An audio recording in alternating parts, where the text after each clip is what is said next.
amint Mózes fölállította a kígyót a pusztában, úgy fogják fölmagasztalni az emberfiát is, hogy mindaz, aki hisz benne, el ne vesszen, hanem örökké éljen.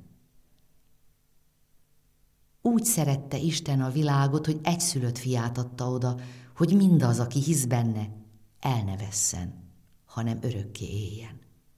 Isten nem azért küldte fiát a világba, hogy elítélje a világot, hanem hogy üdvözüljön általa a világ.